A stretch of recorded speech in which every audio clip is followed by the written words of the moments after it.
अब मैं इतना कह रही हूँ तो आपको ट्राई तो कर ही लेना चाहिए प्लीज़। हाय एवरीवन, मेरा नाम प्रियांशी और इस चैनल में आपका बहुत बहुत स्वागत है। आज की इस वीडियो में मैं आपको बताने वाली हूँ कि किस तरीके से आप हेयर फॉल को रोक सकते हैं एंड न्यू हेयर ग्रोथ को प्रमोट कर सकते हैं सिर्फ 2 से 3 हफ्ते में। अगर आप कुछ जो स्टेप्स जो रूटीन में फॉलो करती हूँ, अगर आप भी उसको फॉलो करेंगे, ट्रस्ट मी 2 से 3 हफ्ते में आपका जो हेयर फॉल है वो रुक जाएगा, बिल्कुल हेयर फॉल रुक जाएगा। इवन आपको बालों की न्यू ग्रोथ भी देखने को मिलेगी। हर कोई हेयर फॉल फेस करता है, मतलब हेयर फॉल एक बहुत ही ज़्यादा कॉमन चीज़ है। थोड़े बहुत बालों का झड़ना नॉर्मल है, इसमें कोई टेंशन की बात नहीं है, उसको आप कुछ नहीं कर सकते। लेकिन अगर आपके बाल ज़्यादा झड़ रहे हैं तो आपको टेंशन लेने की बहुत ज़्यादा ज़रूरत है। अब जानते हैं कि हेयर फॉल के क्या क्या रीजंस हो सकते हैं, किस वजह से आपका हेयर फॉल हो सकता है। पहला रीज़न हो सकता है मेडिसिन। मतलब आई एम नॉट अगेंस्ट कि आपको कोई दवाई नहीं खानी चाहिए, पर अगर आप किसी तरीके के आपका कोई इलाज चल रहा है या फिर तरह तरह की मेडिसिन लेते हैं, इवन सर दर्द की या आप कोई पेन किलर लेते हैं, तब भी आपको जो हेयर फॉल है उसको देखने को मिलता है। क्योंकि जो ये मेडिसिन होती हैं इनकी वजह से इनके कुछ साइड इफ़ेक्ट्स होते हैं जिसकी वजह से आपको हेयर फॉल हो सकता है। सेकेंड रीज़न हो सकता है स्ट्रेस। अगर आप बहुत ज़्यादा स्ट्रेस लेते हैं, किसी बात को लेकर टेंशन लेते हैं, तब भी आपका हेयर फॉल हो सकता है। एंड थर्ड चीज़ है कि डाइट एक बहुत ही ज़्यादा इंपॉर्टेंट रोल प्ले करती है हेयर फॉल में। मतलब आयरन की डेफिशिएंसी से हेयर फॉल होता है, विटामिन बी की डेफिशिएंसी से भी हेयर फॉल होता है, तो डाइट का एक बहुत ही ज़्यादा इंपॉर्टेंट रोल है इसमें। फोर्थ रीज़न हो सकता है यूजिंग केमिकल प्रोडक्ट्स। आप तरह तरीके के सीरम्स यूज़ करते हैं, हेयर स्प्रे यूज़ करते हैं, मतलब इनको यूज़ करना चाहिए, पर आप बहुत ही ज़्यादा जिसमें बहुत ज़्यादा हार्श केमिकल्स होते हैं, अगर आप ऐसे प्रोडक्ट यूज़ कर सकते हैं तब भी आपका हेयर फॉल हो सकता है। फिफ्थ रीज़न हो सकता है आप अलग अलग प्रोडक्ट्स ट्राई करते रहते हैं, जैसे कि जो भी चीज़ नहीं आती है मार्केट में, आप वो शैम्पू ले आते हैं, वो ऑयल ले आते हैं और उसको ट्राई करने लग जाते हैं। मतलब आप एक रूटीन पे स्टिक नहीं रहते हैं, आज एक शैम्पू कल दूसरा शैम्पू। तो ये भी एक रीज़न हो सकता है आपके हेयर फॉल होने का। सिक्स्थ रीज़न हो सकता है हेयर मैनेजमेंट। मतलब आप बालों को अच्छे से मैनेज नहीं कर पाते हैं, क्लीन नहीं कर पाते हैं। जब आप बाल धोते हैं तब आप जब आप टावल को रफली अपने बालों में रब करते हैं, इस वजह से भी हेयर फॉल होता है। आप सही ढंग से शैम्पू नहीं करते हैं, इस वजह से भी हेयर फॉल होता है। शैम्पू से पहले ऑयलिंग नहीं करते हैं, इस वजह से भी हेयर फॉल होता है। तो ये थे कुछ रीजंस जिस वजह से आप हेयर फॉल को फेस कर रहे हैं एंड आपको पता भी नहीं है ना। तो बस अब जानते हैं कि किस तरीके से आप इसे परमानेंटली रोक सकते हैं। So step number 1 is oiling. Oiling जो है बहुत ही ज़्यादा इंपॉर्टेंट स्टेप है आपके हेयर फॉल को रोकने में। ये बहुत ही सिंपल सा और बेसिक सा स्टेप है, बट उसके बावजूद हम इसे स्किप कर देते हैं। मतलब हम कितनी बार ऐसा होता है कि हम ऑयल करते नहीं। कितने आप में से कितने लोग होंगे जो अपने बालों में ऑयल लगाते ही नहीं है ना। मुझे पता है, क्योंकि मैं खुद ऑयल यूज़ ही नहीं करती थी। जब मैं स्कूल टाइम पे जब मैं जाती थी तब मैं खुद ऑयल यूज़ नहीं करती थी, एंड उसकी वजह से भी मेरा बहुत ज़्यादा हेयर फॉल होता था। एंड अब मुझे रियलाइज़ हो रहा है कि ऑयलिंग कितना ज़्यादा इंपॉर्टेंट है। बालों में ऑयल लगाने से क्या होता है, जो हमारा ब्लड सर्कुलेशन होता है वो इम्प्रूव होता है, जो रूट्स होते हैं वो नरिश होते हैं। ऑयलिंग करने से आपके बाल और भी ज़्यादा स्ट्रॉन्ग बनते हैं। जितना इंपॉर्टेंट ऑयलिंग करना है उससे ज़्यादा इंपॉर्टेंट है एक करेक्ट ऑयल को लेना। तब जानते हैं कि किस किस तरीके के आप ऑयल यूज़ कर सकते हैं। पहला और जो बेस्ट ऑयल है वो है कोकोनट ऑयल।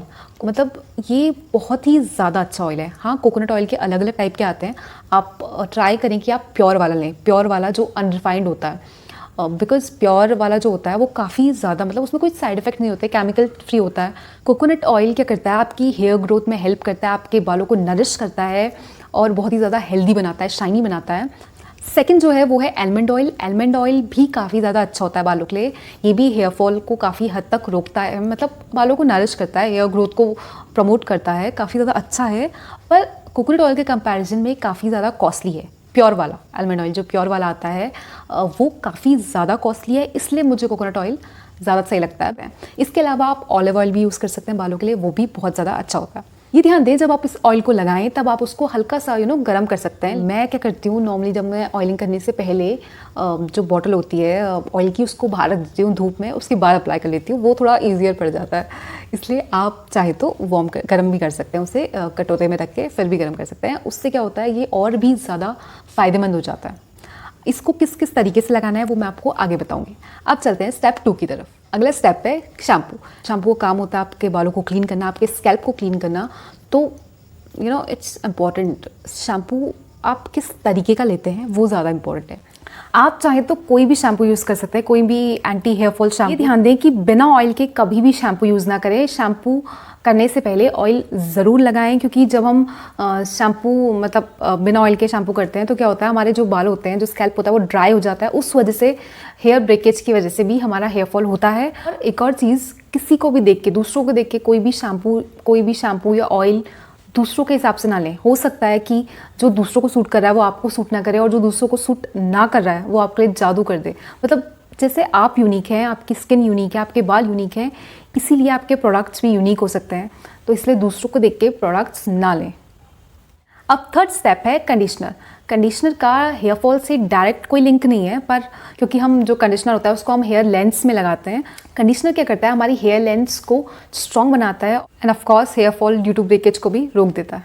कंडीशनर अगेन आप कोई भी यूज़ कर सकते हैं। ट्राई करें कि एंटी हेयर फॉल वाला ही यूज़ करें, जो आप शैम्पू यूज़ कर रहे हैं उसी का कंडीशनर भी आप यूज़ करें। Step number 4 is serum. Serum का क्या करता है, हमारे बालों को डिटैंगल करता है, बालों को स्ट्रॉन्ग बनाता है, शाइनी बनाता है। अगर आप बाज़ार से सीरम यूज़ कर रहे हैं केमिकल वाले, तो आप उसे बंद कर दीजिए। मतलब आप यूज़ कर सकते हैं, नॉर्मल लाइफ में आप यूज़ कर सकते हैं, पर अगर आपका हेयर फॉल हो रहा है तो इस टाइम के लिए उसे बिल्कुल बंद कर दें। आप चाहे तो कोई नेचुरल सीरम लगा सकते हैं, आप चाहे तो डिस्क्रिप्शन में चेक कर सकते हैं, वरना कुछ मत बनाइए। आप बस एलोवेरा जेल लीजिए, उसे मतलब रब करिए हाथ में, और जहाँ पे भी आपके टैंगल्स हो रहे हैं वहाँ पे एलोवेरा जेल को लगा दीजिए, और उसके बाद पूरे हाथों से बालों में रब कर लीजिए। फिर उसे थोड़ी देर बाद आप देखेंगे बाल अपने आप डिटैंगल हो जाएंगे और बहुत ज़्यादा शाइनी लगेंगे। And of course aloe vera gel तो आपके बालों के लिए वैसे भी अच्छा होता है, तो इसका कोई नुकसान भी नहीं है, साइड इफेक्ट भी नहीं है, तो आप इसे एज अ सीरम यूज़ कर सकते हैं। जो स्टेप्स आपसे फॉलो करने के लिए कह रही हूँ, उसमें आप ये चीज़ ध्यान दें कि जो भी आप ऑयल पिक कर रहे हैं, शैम्पू पिक कर रहे हैं, कंडीशनर पिक कर रहे हैं, या हेयर मास्क जो भी आप ले रहे हैं, उसको आप उसी पे एक तरीके के हेयर मास्क पे, एक तरीके के ऑयल पे ही स्टिक रहें, एक ही प्रोडक्ट को यूज़ करें। मतलब चेंज नहीं करें। जो 2-3 हफ्ते का जो आप टाइम पीरियड ले रहे हैं अपने बालों के लिए, या 1 महीने का, आप एक ही तरह का प्रोडक्ट यूज़ करें, उसके अलावा आप चेंज ना। Step number 5 is here mask. आप कोई भी नेचुरल इंग्रेडिएंट्स का हेयर मास्क बना के लगा सकते हैं। तरह तरीके के हेयर मास्क अवेलेबल हैं, मतलब DIYs अवेलेबल हैं। मेरे लिए अगर मैं बेस्ट हेयर मास्क कहूँ तो वो है एग हेयर मास्क। बहुत ज़्यादा अच्छा होता है, बहुत ही ज़्यादा अच्छा होता है।